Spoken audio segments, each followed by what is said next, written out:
everybody, Peter Zeihan coming to you from the peak of Mount Evans. Behind me is Mount Berstadt and Squaretop, and behind that Geneva and Silver and Decatur and Treasure and all the others. Today we're going to talk about something a lot of you have written in about, and that is the LK99 superconductor information that has recently been leaked onto Twitter and Reddit. The idea of a superconductor is it doesn't lose any of its throughput regardless of distance, and if you can do that over long distances, you can transfer power from anywhere to anywhere relatively easily and cheaply. That's the idea anyway. The short version for LK99 is that it's probably nothing.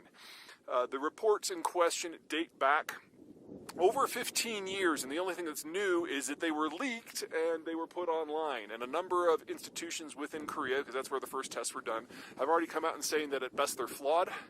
But none of them have ever been replicated, including by the team that did the original report. So there's probably nothing here. It's just that it's getting a little bit of fresh air all of a sudden. Now, if you want to bet on semiconductors, I welcome you to it. It's one of the material sciences breakthroughs that we really need if we're going to make the green transition stick. One of the problems we have with the green transition is that you can generate a lot of solar in the Southwest and a lot of wind power in the Great Plains, but that's not where most of the American population lives. And even in the United States, where people only live a couple thousand miles away from those zones, that's much better than you've got in, say, Europe, where you'd have to basically go to the Great Eurasian Steppe for wind and into the Sahara for solar. So if you can solve the semiconductor and the transmission power problem, great. There's also another issue.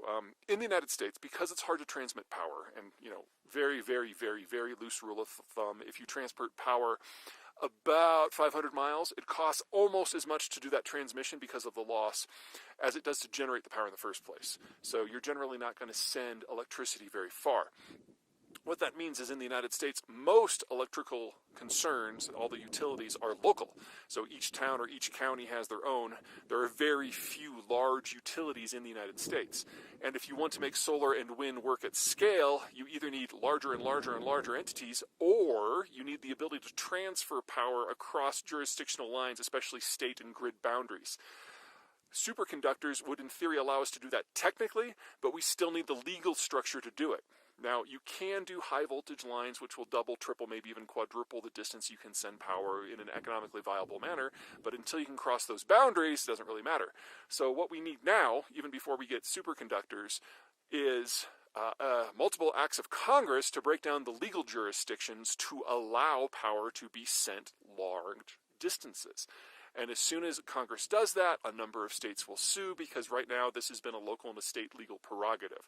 So we need a significant legal overhaul before we can really do the green transition, even if we did have superconductors. So I'd say start now and get the laws changed, and then hopefully we can have that physical science breakthrough that is necessary to do this at scale and over distance.